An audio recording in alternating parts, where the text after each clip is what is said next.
Battlestations Pacific is a World War II hybrid real-time tactics and third-person vehicle combat game. It offers a unique, engaging experience that manages to successfully blend two different game genres, but it's not without faults. Battlestations is reminiscent of Battlefield 1942, but with an actual single-player campaign that includes missions like protecting US cargo ships or attacking Pearl Harbor as the Japanese. What makes battles more exciting and dynamic is that you can switch between vehicles at any time.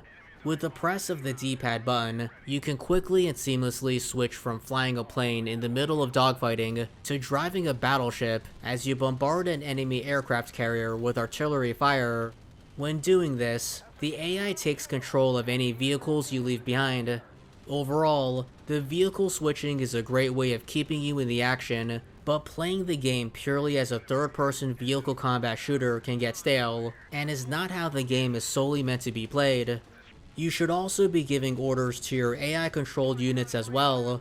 This can be done by pressing the select button, which gives you a top-down view of the map with the location of your units. You can order your units to attack certain enemies and bases, or strategically position them somewhere. The AI is competent at taking out enemy planes and sinking ships. As a matter of fact, I was able to complete a few missions just by ordering units around without controlling a single vehicle. However, the AI is inept at winning ship versus ship battles. Additionally, sometimes AI units wouldn't be doing anything, and so I would have to give them orders again. These problems were annoying, but across the board, the dual RTS and third-person combat gameplay manages to work. It's a great way of keeping 30-minute long missions from getting stale. What's more, being able to resume a mission from a checkpoint even after quitting the game is very much appreciated. Missions consist of different phases. The first phase in one mission requires you to bomb and sink a warship with a plane, while the next phase has you in a plane's gunner seat in a quasi-on-rail segment. It's another great way of keeping battles interesting and varied. There are also optional objectives you can complete, like preventing 6 ships from sinking and locating a secret communication station. Completing these objectives will unlock and upgrade units to help you on future missions. The optional objectives are challenging, so there's incentive to replay missions. However, the problem is that if you finish all of the main objectives before the optional ones, the mission ends. This made things more difficult and inconvenient than they needed to be, and as such, I skipped doing a lot of the optional stuff. Another grievance is that you can't fire ships' cannons if they're facing the wrong direction. While this may be realistic, it was incredibly asinine and frustrating, and it ruined some combat encounters. It was also too difficult trying to drop bombs with US planes. With Japanese planes, however, this wasn't a problem.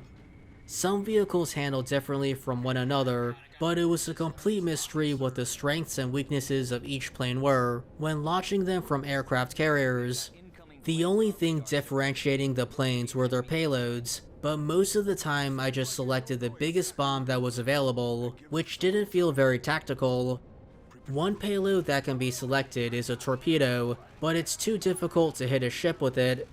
In one mission while flying a plane as the Japanese, my torpedoes kept missing no matter how close I got to the ship.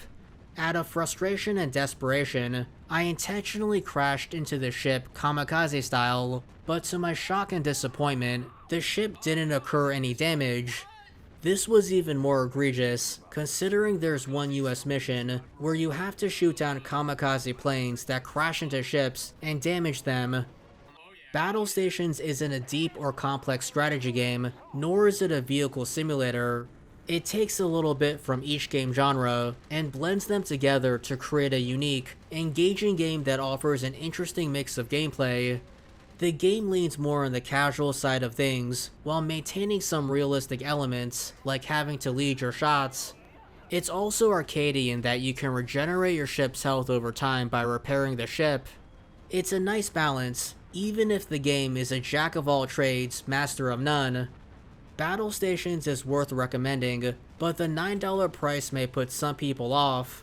If you do get it, be prepared to change at least one setting, and to install a patch in order to get the game properly running on Windows.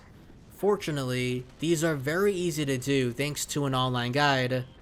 You can watch me play some of the games that I review and don't review on Twitch. The link is in the video description. And if you want more game recommendations, be sure to like, subscribe, and click the bell icon for notifications. Also, if you know any hidden gems, be sure to let me know.